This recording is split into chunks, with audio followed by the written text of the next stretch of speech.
Nós estamos expondo a carta, a epístola do apóstolo Paulo aos Colossenses. Essa igreja que ele não conhecia, essa igreja plantada por um discípulo dele, por Epáfras.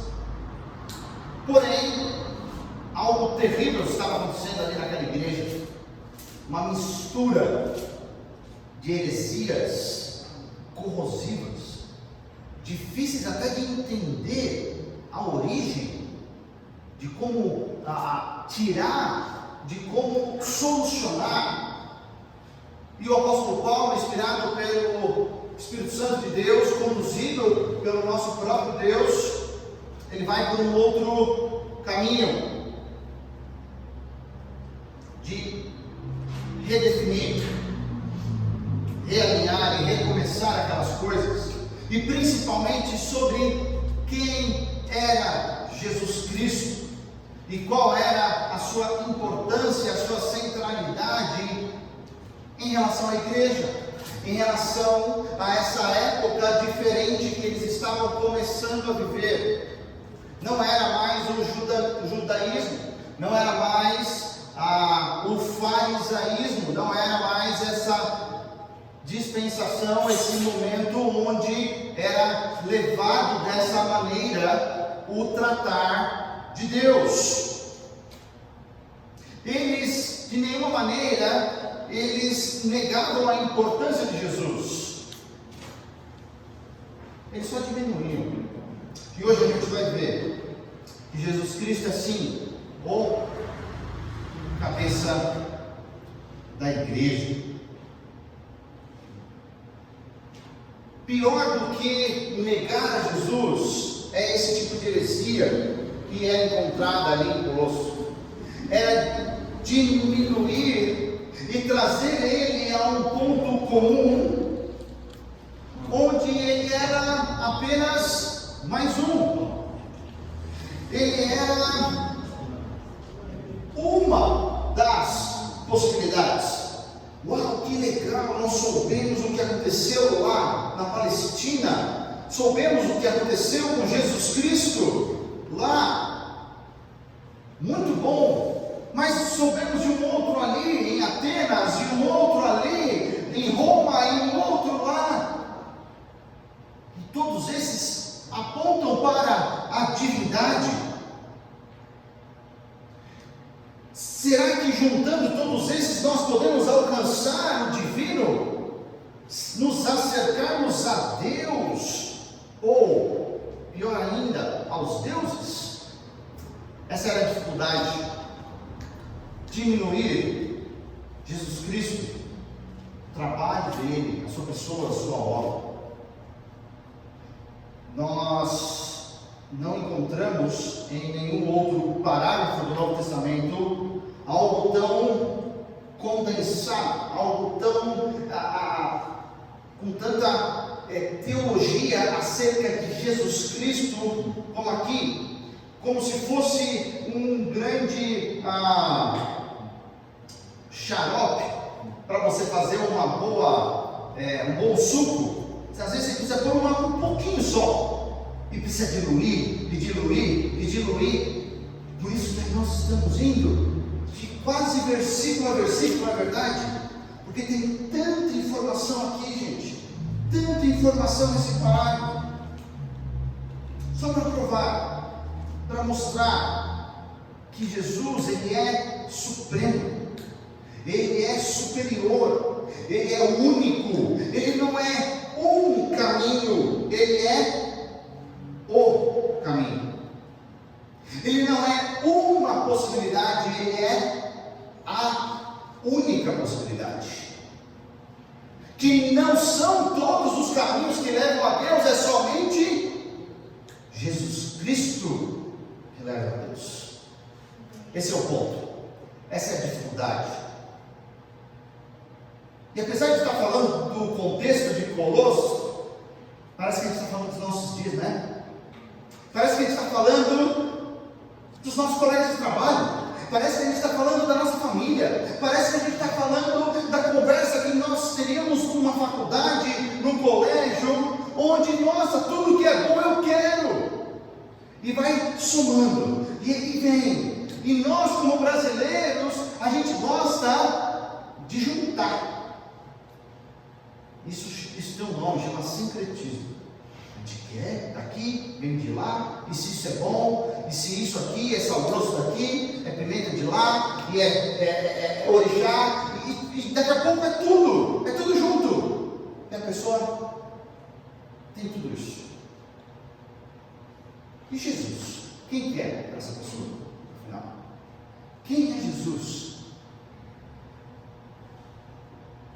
Se a gente acha dificuldade no contexto de Colossos, se a gente parar para pensar muito bem, o nosso contexto talvez seja até mais desafiador. Porque não nos falta informação de quem Jesus é. Lá estava começando. Hoje, o pessoal já rejeitou na prática há muito tempo. Eu estou falando que eu estou esperando sair o resultado do censo do IBGE para ver aquela categoria de cristão nominal, ou pior, evangélico nominal. Não, eu sou evangélico não praticante. Oi? Como é que é? Isso existe? O IBGE já criou essa categoria e, para o dessabor ou para a infelicidade geral, talvez seja uma das categorias que vão crescer assustadoramente. Evangélico nominal, não praticante. Peço que você abra então, Colossenses capítulo 1. Nós vamos ler o versículo 18.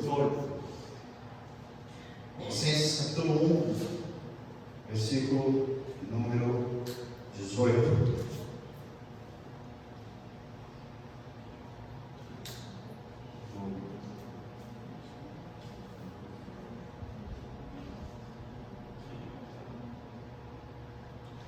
Diz assim a palavra de Deus: Ele é a cabeça do corpo, que é a igreja, é o princípio e o primogênito dentre os mortos, para que em tudo tenha a supremacia. Vamos orar. Pai querido, após a leitura da tua santa palavra, Senhor Deus, pedimos a ajuda do ministério de iluminação do Espírito Santo, que cela e habita o cristão. Nos auxilie nesse momento, Pai, por meio do Espírito Santo, na compreensão e posteriormente, a partir de agora, na viver o que nós vamos aprender. Pedimos isso pelo nome de Jesus Cristo. Amém. Se você já leu a Bíblia, já estudou, você sabe que existem algumas imagens em relação à igreja. Esse conceito que é novo, esse conceito que era mistério, e esse era o grande mistério que estava oculto e foi revelado naquele tempo. Não tem nenhum outro mistério que o pessoal acha que tem, que vai vir e tudo mais. Não, o grande mistério era isso, que não vai ter mais separação entre os judeus e os gentios, e dos dois povos ia se juntar, ia fazer agora algo chamado igreja. Mas o que é isso? O que é igreja? Calma lá, vou explicar. E aí na palavra de Deus ele vai usar várias imagens, ou seja, vai pegar algo que a gente conhece para construir o conceito de algo que a gente está começando a conhecer. Algumas imagens, algumas figuras que a palavra de Deus se utiliza para a igreja. A mais conhecida delas é corpo, certo? Corpo tem função, fala que tem mão, que tem perna, que tem junta, que tem cada um desempenha uma função. Outro fala que é um edifício, outro fala que é uma lavoura, que é uma plantação, e aí vai. São várias figuras para entendermos o que de fato é a igreja. Mas a figura de corpo é a mais utilizada em todo o Novo Testamento, e talvez a mais importante para entendermos os detalhes do que é igreja. O corpo de Cristo, como fala aqui, que ele é o cabeça do corpo, esse corpo de Cristo é constituído de todos os cristãos verdadeiros de todas as épocas. Na literatura, na academia, quando você vai ler o livro de teologia sistemática, normalmente, isso é chamado de igreja universal, igreja geral. É a reunião de todos os cristãos de todos os tempos. Interessante. Isso já nos traz o primeiro aprendizado, que nenhuma igreja individualmente, ou até nenhuma denominação, pode se considerar dona ou exclusiva do corpo de Cristo, porque ela não está em todos os lugares e desde o começo, desde o Pentecostes. Então o corpo de Cristo é algo grandioso que nós não sabemos a total extensão dela. No céu a gente vai saber. Milhões? Bilhões? Não temos ideia. Mas quando vem a figura do corpo de Cristo, é isso que você tem que ter na cabeça. Não é somente a primeira igreja batista em Guaxupé, talvez não é somente as igrejas que pregam o evangelho verdadeiro na nossa cidade, ou no nosso estado, ou no nosso país, nem no mundo hoje, mas desde o começo e até quando Jesus voltar. Esse é o corpo de Cristo. Quando entendemos e entregamos a nossa vida a Jesus Cristo, nós fomos inseridos nesse corpo. Naquele momento, nós fomos batizados pelo Espírito Santo e fomos inseridos no corpo de Cristo. O batismo no Espírito Santo não é uma experiência que vai acontecer depois da conversão, uma outra experiência, um outro momento, mas ele sim ocorre somente no momento onde a pessoa entrega a sua vida a Jesus Cristo. Esse é o momento onde o Espírito Santo entra na vida da pessoa, sela a pessoa até o dia da redenção, igual fala em Efésios capítulo 1. Porque, como a palavra de Deus diz, não é a denominação, não é o pastor Natan, uma vez salvo, salvo para sempre. O batismo do Espírito Santo aconteceu no dia que você entregou a sua vida a Jesus Cristo. Não precisa, não existe outro momento. E com isso, nós vamos ver 3 atributos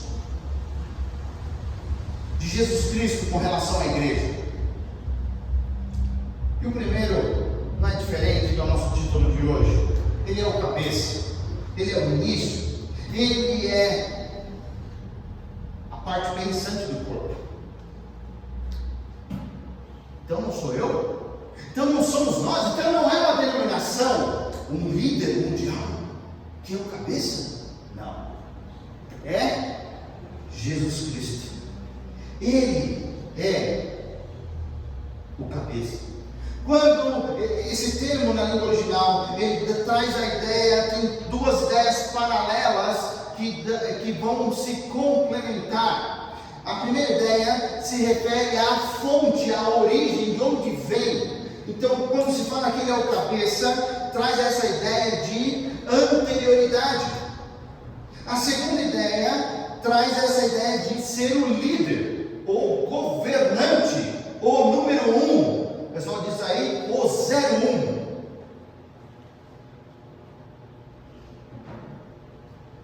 Jesus, ele é a origem, e ele também é o líder. do corpo, que é a igreja.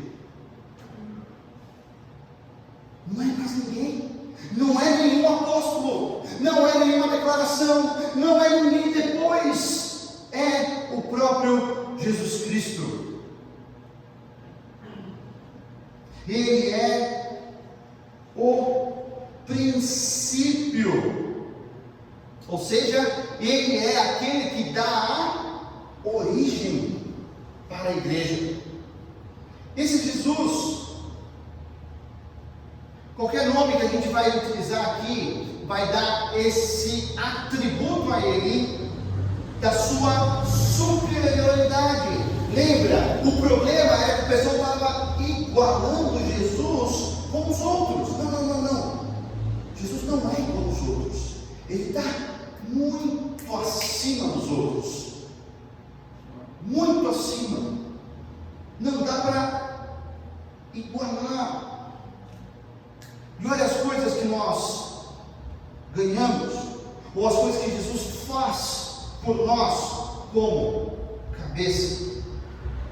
Em primeiro lugar, Ele é o que nos dá vida, por meio do seu Santo Espírito. Ele é o que vivifica, porque antes nós estávamos mortos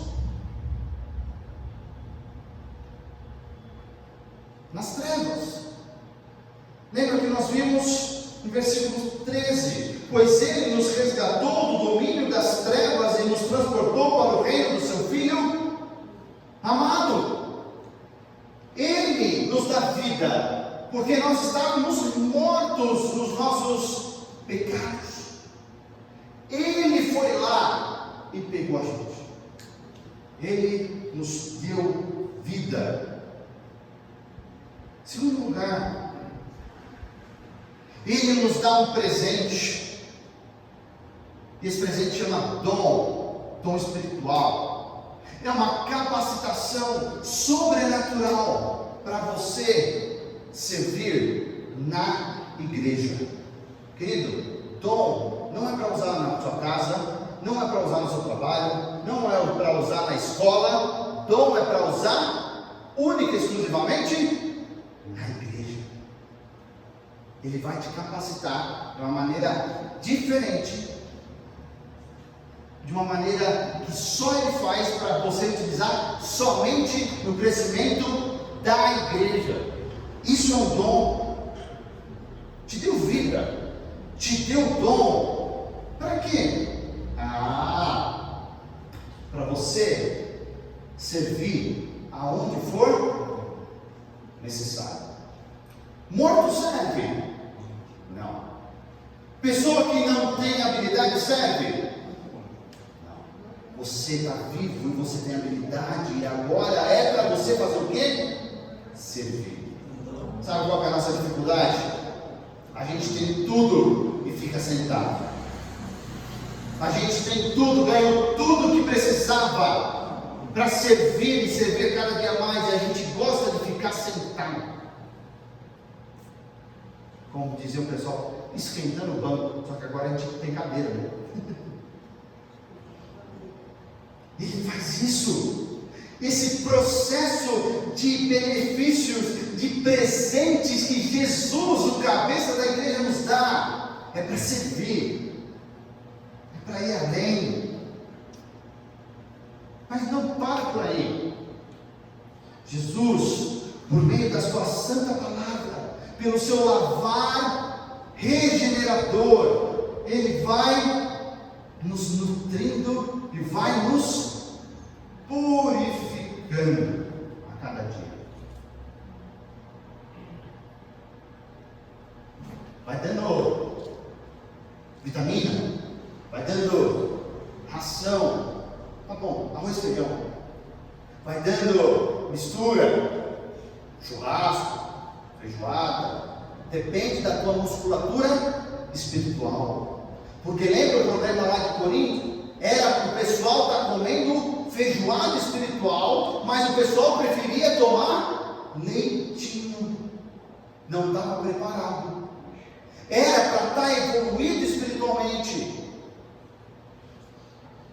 mas preferia tomar leitinho. Direitinho. Todo o estômago está preparado. É fácil de digerir. Mas feijoada tem umas coisas difíceis. Tem que pensar, ir, voltar. Gente, ser nutrido e purificado pelo próprio cabeça da igreja. Olha o privilégio que nós temos.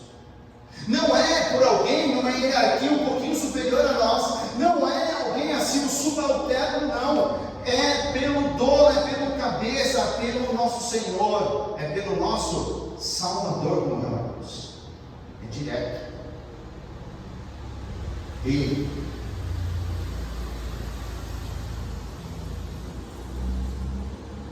Nunca é demais afirmar que nenhum ser humano será o cabeça da igreja na terra. Nenhum.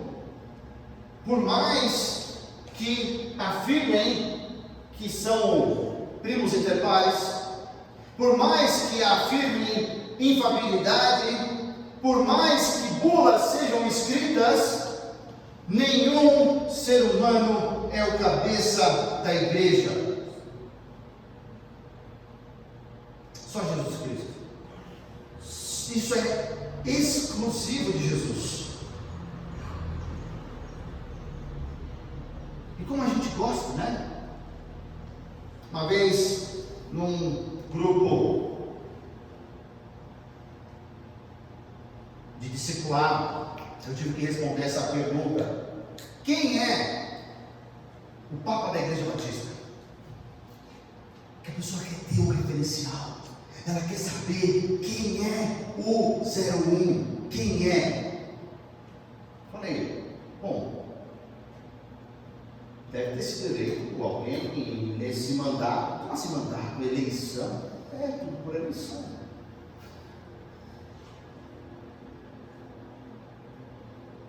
Queridos, Jesus Cristo, nosso norte, Ele é o fundador, somente Ele.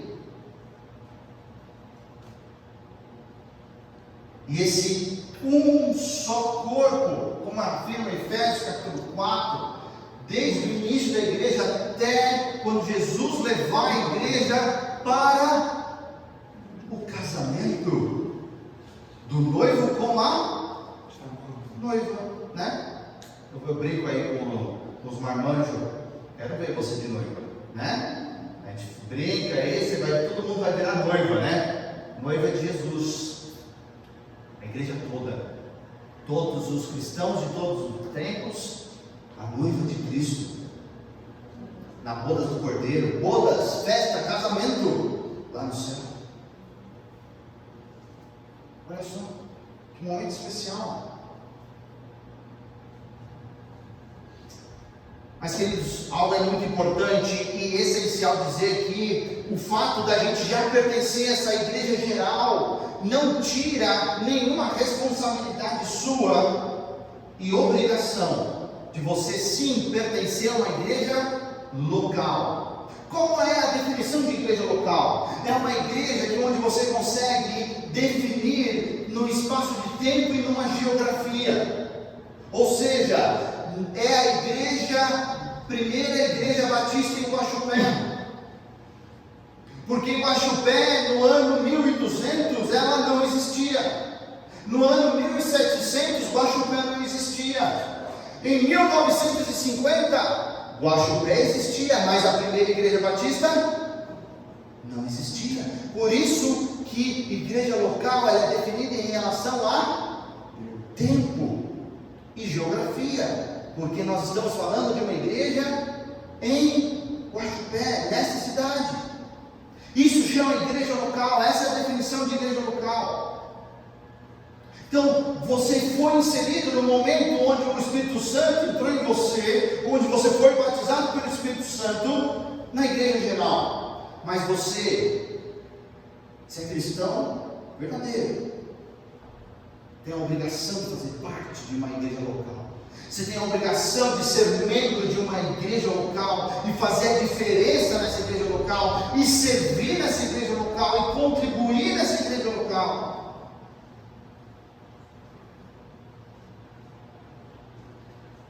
não vai falar para a igreja toda. Mas vem no sábado à tarde aqui, das 12h30 às 4h30. Você vai ter um público cativo de juniores. Vai ter dia que vai ter 5, vai ter dia que vai ter 10, já teve até 25. Que eles vão ouvir você falar da palavra de Deus. Vai mudar o mundo? Vai. Porque quem transforma não é você, é a palavra de Deus.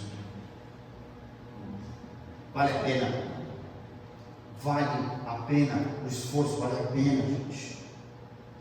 Segundo atributo que a gente vê é que Jesus é o primogênito. Ele é esse primogênito dentre os mortos.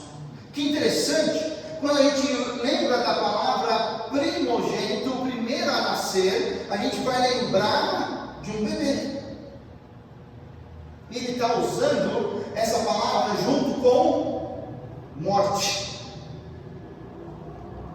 Onde o apóstolo Paulo quer levar esse pensamento? Que Jesus foi a primeira pessoa a ser ressuscitada? Nós sabemos claramente que isso não é verdade, porque no próprio Evangelho, Jesus ressuscitou Lázaro, seu amigo. Então, o que fala que ele é o primogênito dentre os mortos?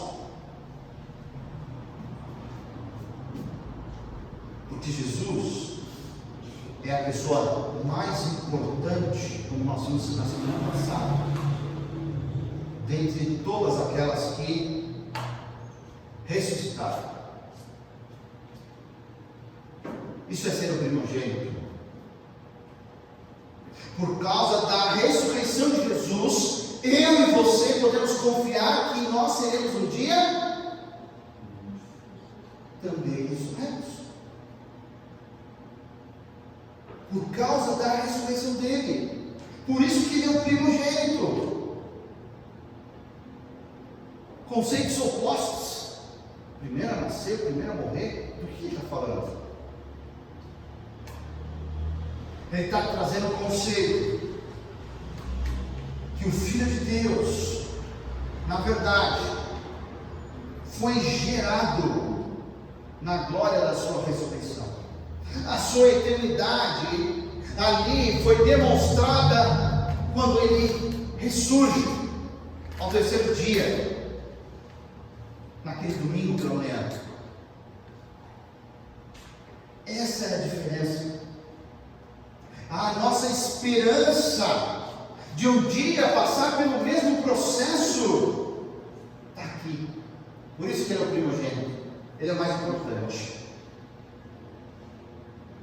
E o terceiro atributo, mas não menos importante, é que ele é supremo. A parte final diz: para que em tudo tenha a supremacia.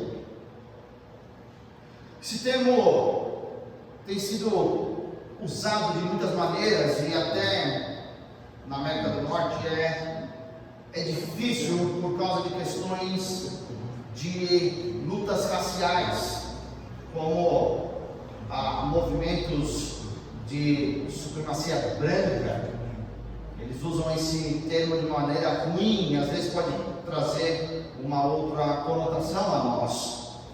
Mas se você trazer em termos de superioridade, é essa a ideia, ok? Então nós vamos usar vários sinônimos aqui para você entender o conceito do que é supremacia. Ele é o Filho de Deus, o Salvador, o Criador, e agora o apóstolo Paulo está explicando que ele é o cabeça da igreja. Só ele. Já explicou que ele é o Salvador. Já explicou que ele é o Criador, não é um Criador. E agora está explicando que ele é o cabeça, não é um dos cabeças. Não, ele é o cabeça. Esse termo é pouco utilizado no Novo Testamento, pouquíssimo. Na verdade, essa palavra ela só é encontrada aqui, e isso gera dificuldade para a gente entender o significado real dela. Mas isso nos traz essa posição singular. Todo o contexto está tratando de desvios doutrinários em relação a Jesus Cristo. E ele quer afirmar que Jesus ele é acima desses problemas. Ele é maior, mais importante, superior. E ele usa essa palavra.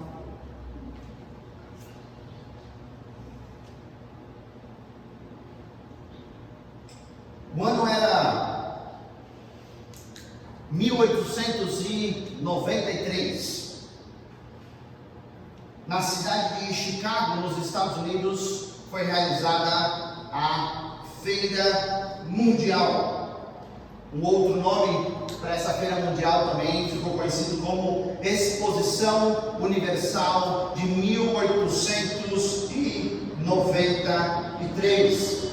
Está aí uma foto de 1893, olha só que interessante. Local, prédios construídos para essa feira mundial. Esse local onde pessoas de todos os lugares iriam se reunir no campo da tecnologia, no campo das construções, no campo da filosofia. E um desses campos era das religiões. Tinha ali o Parlamento Mundial das Religiões. E não foi pequeno isso aqui não, tá, gente? Talvez não é do conhecimento nosso, mas isso aqui movimentava o mundo antigamente. Durante os dias da feira, passaram por essa feira 21 milhões de pessoas. Tá? Imagina, se a gente achava isso grande, né? Imagina, 21 milhões de pessoas passaram. E ali, um dos assuntos para ser conversado e compartilhado era sobre religião. E eles queriam trazer pela primeira vez na humanidade um representante de cada uma das religiões para compartilhar o melhor de cada crença. Então, o fulano vai falar sobre isso, o outro vai falar sobre aquilo, o outro vai falar sobre aquilo outro, de maneira igual. E talvez, a proposta final era até criar uma nova religião com o melhor de todas elas juntas. Olha só essa proposta. Parece coisa nova, né? 1893, gente. Olha a humanidade como estava caminhando.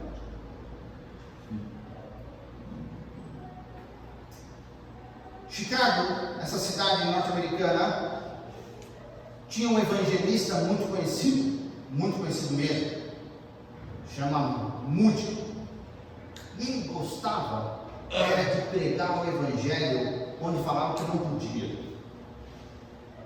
Ele começou a pregar o evangelho, era na favela que tinha perto de onde ele trabalhava.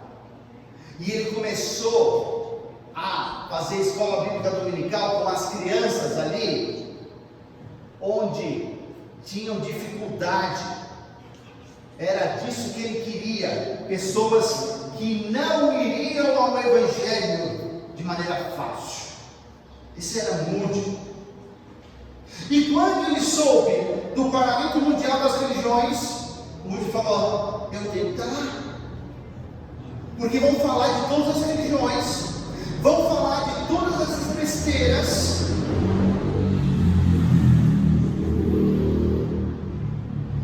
mas não vão falar daquela ou daquele que é superior a todas elas, que é Jesus Cristo. Eles vão falar mais do mesmo. Mas se eu não tolerar, eu tenho que falar aquilo que pode mudar a vida deles, que é o caminho. Eles estão tentando achar um caminho, mas eu tenho que falar do caminho verdadeiro, que é Jesus Cristo. Eu tenho que falar. E ele foi, lotou os teatros da cidade, num tempo que não estava tendo o circo, não estava tendo a apresentação do circo. Ele falou: posso usar o circo? Pode, seu Woody, pode, vai lá, faz a pregação dentro do circo, vai lá, pessoal. E ele começou a juntar o pessoal. Jesus Cristo é sim o Salvador superior. Não é apenas esse mais um desses líderes religiosos.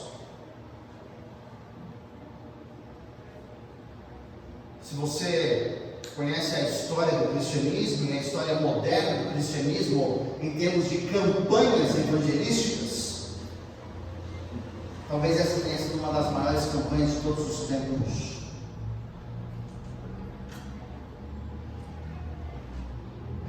TV, rádio, ao vivo, falando que Jesus era superior às outras religiões. E de fato era. Aproveitando a oportunidade que tinha. E um reavivamento a partir da cidade de Chicago. Milhares e milhares de pessoas entregaram a sua vida a Jesus Cristo. Nosso tema da campanha de missões nacionais: só Jesus Cristo. Só. Precisa de mais alguma coisa, gente? Só.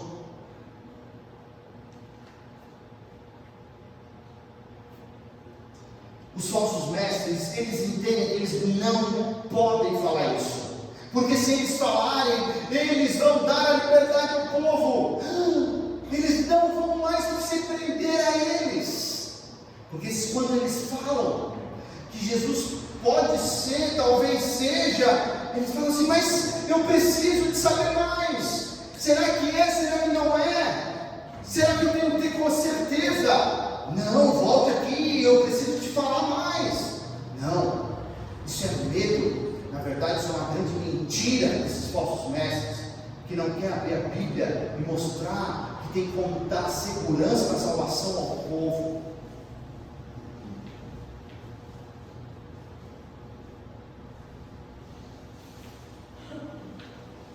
Se Jesus Cristo não é Senhor de tudo, não pode ser Senhor então de coisa alguma.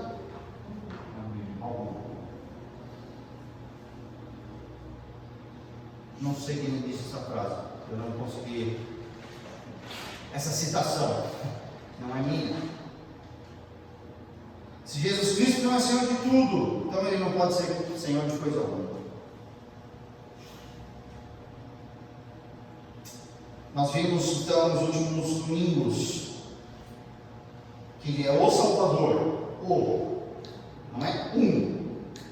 Ele é o Criador.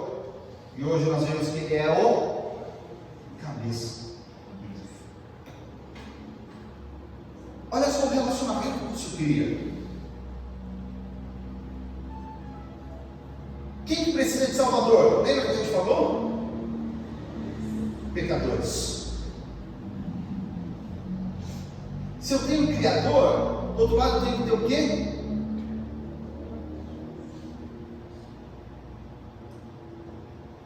Eu tenho um universo criado. E se Ele é o cabeça da igreja, quem é o corpo? Os cristãos. Cada um desses atributos de Deus, de Jesus, eles geram relacionamento.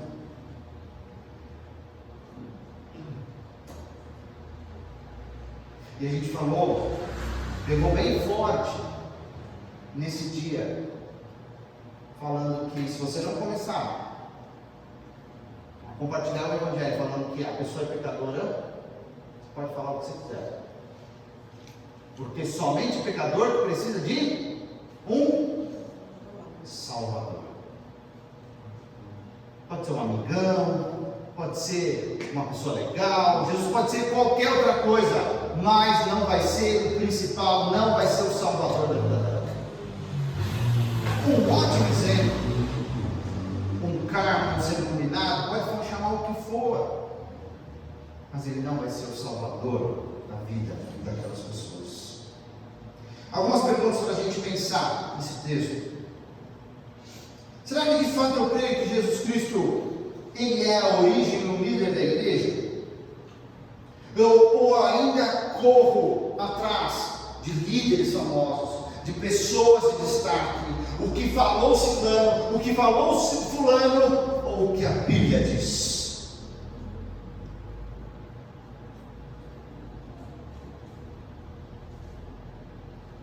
O que começou, o que terminou, o que enterrou?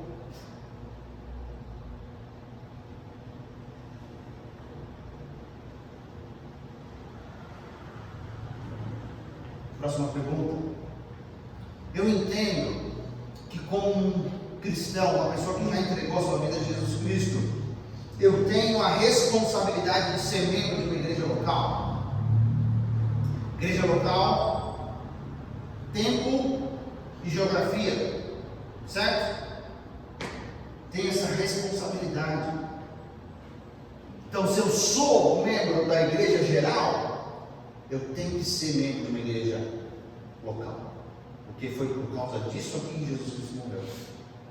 Então esse grupo aí de desigrejados, de pessoas que não estão em igreja nenhuma, ou ainda acham que pode ser igreja em casa, ou ainda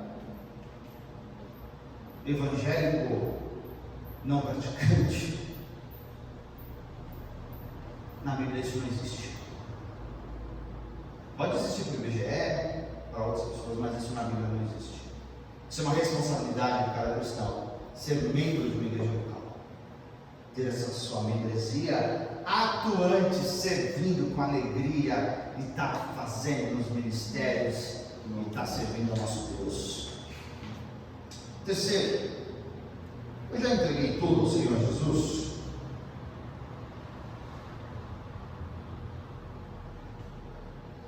Se Ele não é Senhor de tudo, então Ele não pode ser Senhor de coisa alguma. Então a gente viu hoje que Jesus é o cabeça. Ele é o cabeça. Não é mais ninguém, é somente Jesus Cristo. Vamos orar?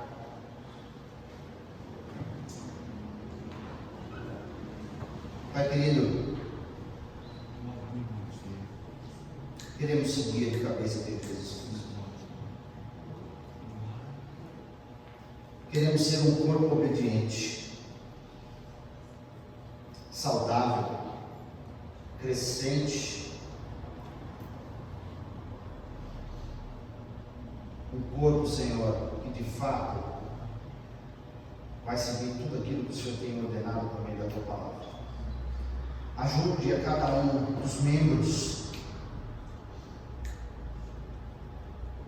Ajude, Senhor Deus, a cada parte a desempenhar o seu papel, a sua função da melhor maneira possível. Porque quando um membro é honrado, todos são honrados. Mas quando um sofre, todos sofrem junto. Nos ensina, Pai, a sermos igreja de fato e de verdade. É o que nós pedimos no nome de Jesus. Amém.